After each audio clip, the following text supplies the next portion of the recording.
Okay, so the inverse of a function switches the x value with the y value.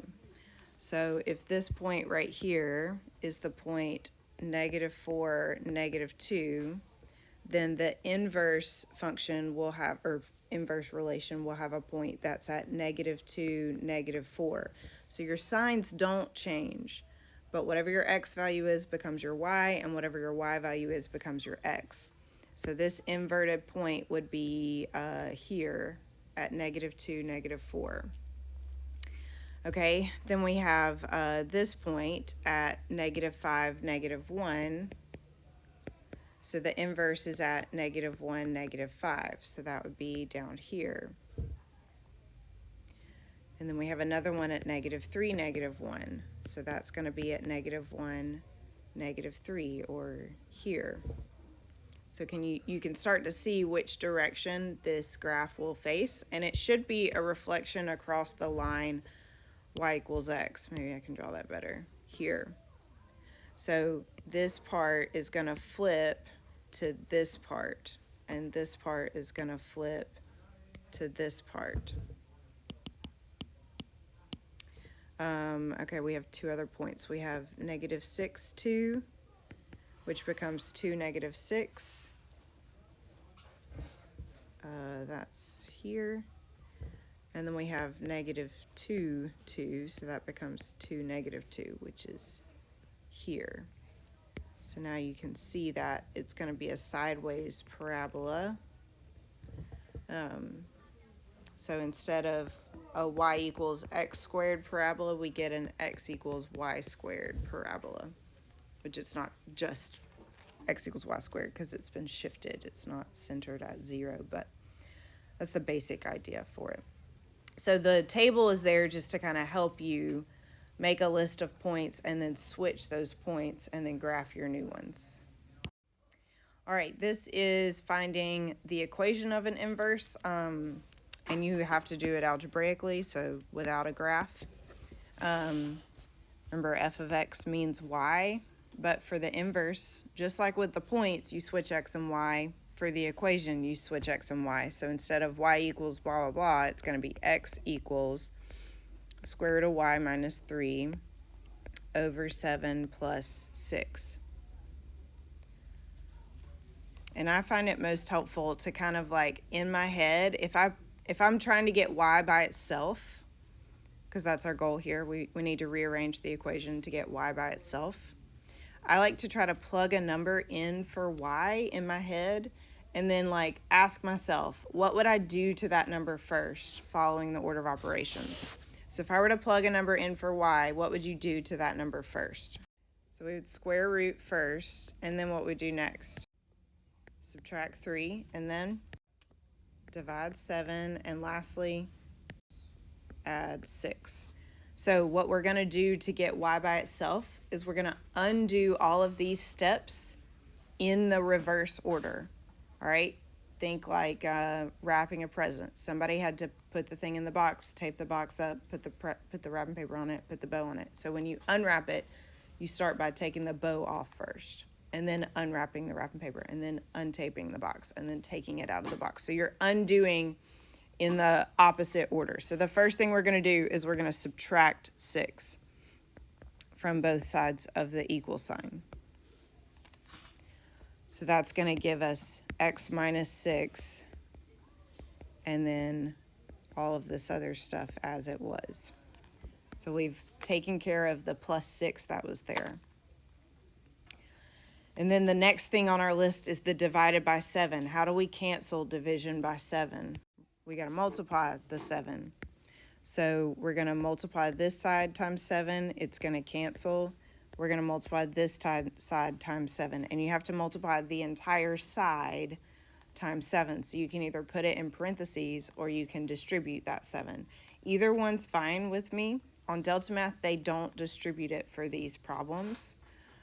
More because they want you to see the visual steps that you took. But if you want to leave this 7 parentheses x minus 6, that's fine. If you want to say 7x minus 42, that's fine. But what you can't say is 7x minus 6.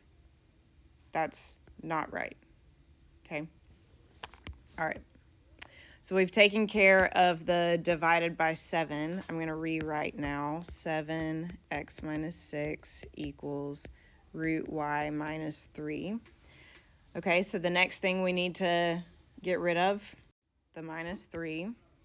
So we'll do that by adding 3 to both sides. And since this 6 is in the parentheses, I can't combine it with the 3. If I had distributed the 7 and got that 42, then it is okay to combine it. But if it's in parentheses, I can't combine it. So now I'll have 7x minus 6 plus 3, and I'm left with just root y on the other side. And what comes next? Got to get rid of the square root, so to do that, we're going to square both sides. So we'll square this side, and when we square a side, it's like multiplying. You have to square the entire side together, but you cannot just square each individual part, okay? You have to square it as a group. So this is going to cancel, and I'm left with just y, which was my goal.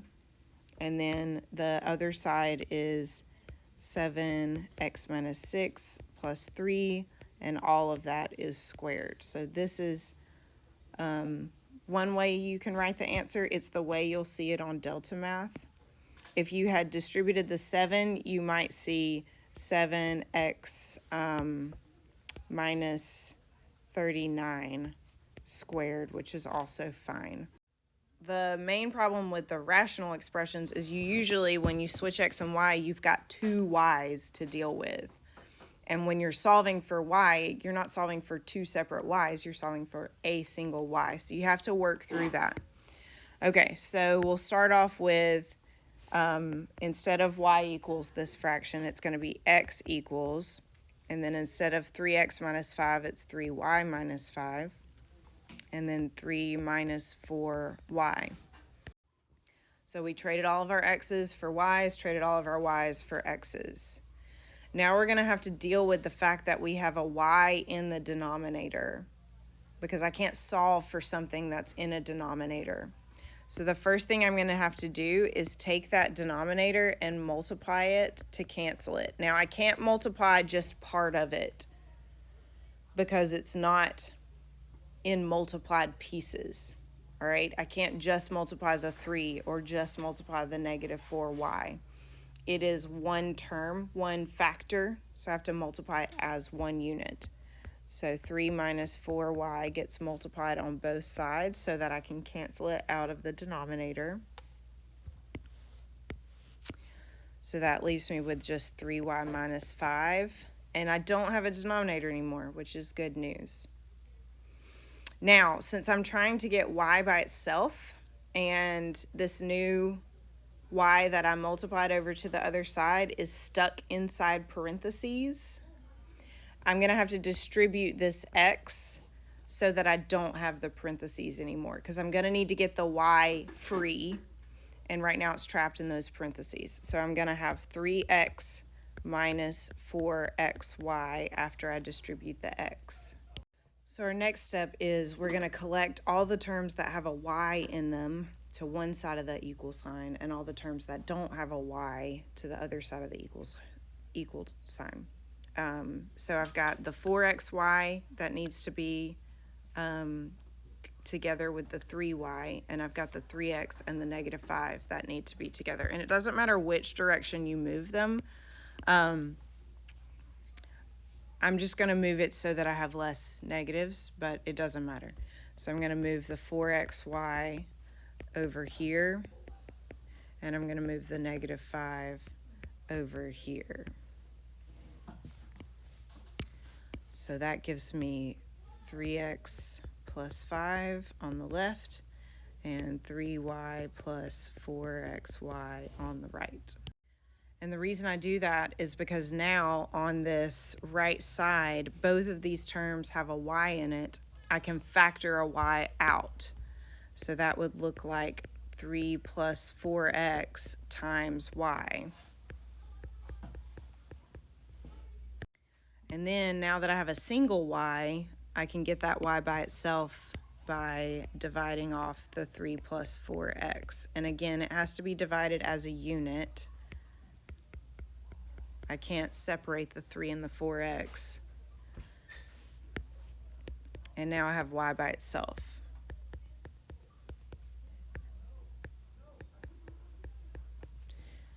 Can I cancel this 3 and this 3?